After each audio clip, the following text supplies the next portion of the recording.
Hi friends, എല്ലാവർക്കും പൊടീസ് വേൾഡിലേക്ക് സ്വാഗതം. ഇന്ന് വളരെ എളുപ്പത്തിൽ തയ്യാറാക്കി എടുക്കാൻ പറ്റുന്ന, കറികളൊന്നും ഇല്ലേ പോലും കഴിക്കാൻ പറ്റുന്ന, ലഞ്ച് ബോക്സിലൊക്കെ കൊടുത്തു വിടാൻ പറ്റിയിട്ടുള്ള ഒരു അടിപൊളി ഉള്ളിച്ചോറിൻ്റെ റെസിപ്പി ആയിട്ടാണ് ഞാൻ വന്നിട്ടുള്ളത്. അപ്പോൾ നമുക്കിതെങ്ങനെയാണ് തയ്യാറാക്കുന്നതെന്ന് നോക്കാം.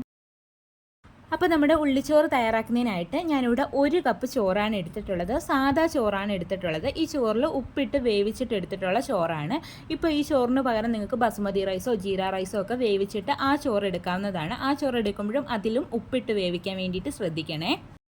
പിന്നീട് ഞാനിവിടെ എടുത്തിട്ടുള്ളത് ഒരു മീഡിയം സൈസിലെ സവാളയാണ്. അത് ഈ രീതിയിലൊന്ന് അരിഞ്ഞെടുത്തിട്ടും കൂടിയുണ്ട്. ഇനി നമുക്ക് ഇത് തയ്യാറാക്കി തുടങ്ങാം. അതിനായിട്ട് നമുക്കൊരു കടായിലേക്ക് 1 ടേബിൾ സ്പൂൺ അളവിൽ നെയ്യ് ചേർത്ത് കൊടുക്കുക. അപ്പോൾ നെയ്യിൻ്റെ ടേസ്റ്റ് ഇഷ്ടമല്ല എന്നുണ്ടെങ്കിൽ പകരം ഓയിൽ ചേർത്ത് കൊടുത്താലും മതിയാകും. അപ്പോൾ നെയ്യ് ഒന്ന് ചൂടായി വരുമ്പോഴേക്കും 1/2 ടീസ്പൂൺ അളവിൽ പെരുംജീരകം, വലിയ ജീരകം ഞാൻ ഇട്ട് കൊടുത്തിട്ടുണ്ട്.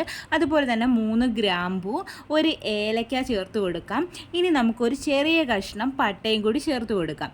എന്നിട്ടിത് നമുക്ക് ഒന്ന് ചെറുതായിട്ടൊന്ന് വഴറ്റിയെടുക്കാം. ഇതിനകത്ത് നിന്ന് ചെറുതായിട്ടൊരു സ്മെല്ലൊക്കെ വരും. അതുവരെ ചെറുതായിട്ട് ഒന്ന് വഴറ്റിയെടുക്കാം. അതിനുശേഷം നമുക്കിതിലേക്ക് ഒരു 2 ചെറിയ അല്ലി വെളുത്തുള്ളി ചോപ്പ് ചെയ്തതും കൂടി ചേർത്ത് കൊടുത്തിട്ട് ചെറുതായിട്ടൊന്ന് വഴറ്റിയെടുക്കുക. അപ്പം നിങ്ങൾക്ക് വെളുത്തുള്ളിയുടെ ഫ്ലേവറൊക്കെ ഇഷ്ടമുള്ളവരാണെങ്കിൽ ഒരു 4-5 അല്ലി വെളുത്തുള്ളി ചേർത്ത് കൊടുക്കുക കേട്ടോ. എനിക്ക് അത്ര ഇഷ്ടമല്ല, അതുകൊണ്ട് 2 അല്ലിയെ ഞാൻ ചേർത്ത് കൊടുക്കുന്നുള്ളൂ. പിന്നീട് കുറച്ച് കറിവേപ്പിലയും കൂടി നമുക്ക് ചേർത്ത് കൊടുത്തിട്ട് ഒന്നും കൂടി ഒന്ന് മിക്സ് ചെയ്തിട്ട് എടുക്കാം.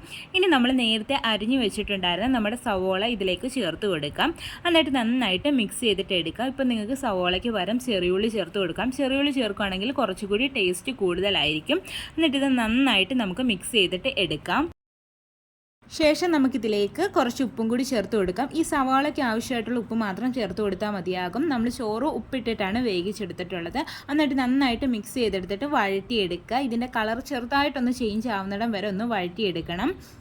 ഈ ഒരു ചോറ് നമുക്ക് ലഞ്ച് ബോക്സിലൊക്കെ കൊടുത്തു വിടാൻ പറ്റുന്ന ഒന്നാണ്. കുറച്ച് തൈരോ പപ്പടമോ അച്ചാറോ ഒക്കെ ഉണ്ടെങ്കിൽ തന്നെ കുശാലാവും ഊണിന്. അപ്പോൾ ഇതാ നമ്മുടെ ഉള്ളിയൊക്കെ നന്നായിട്ട് വഴണ്ടി വന്നിട്ടുണ്ട്. ഇതിൻ്റെ കളറൊക്കെ ചെറുതായിട്ടൊന്ന് ചേഞ്ച് ആയി വന്നിട്ടുണ്ട്. ഈ സമയത്ത് ഫ്ലെയിം നന്നായിട്ട് കുറച്ച് വെച്ചതിന് ശേഷം മസാലപ്പൊടികൾ ആഡ് ചെയ്ത് കൊടുക്കാം. 1/2 ടീസ്പൂൺ മുളക് പൊടി ഞാൻ ചേർത്ത് കൊടുത്തിട്ടുണ്ട്.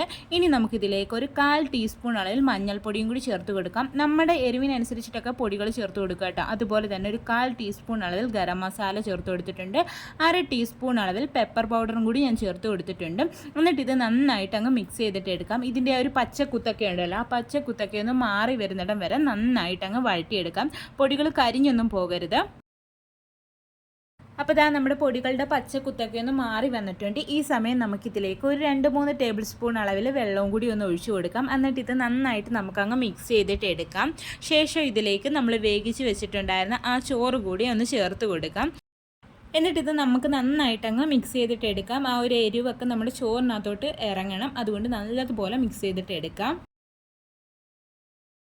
അതിനുശേഷം നമുക്കിതിലേക്ക് നാരങ്ങാനീരും കൂടി ചേർത്ത് കൊടുക്കാം. ഓരോ ടീസ്പൂൺ അളവിൽ നാരങ്ങാനീര് മതിയാകും. അതുകൂടി ഒഴിച്ചു കൊടുത്തതിന് ശേഷം നന്നായിട്ട് മിക്സ് ചെയ്തിട്ട് എടുക്കാം. നല്ലതുപോലെ ഈ നാരങ്ങാനീര് എല്ലായിടത്തും എത്തത്തക്ക രീതിയിൽ മിക്സ് ചെയ്തിട്ട് കൊടുക്കാം.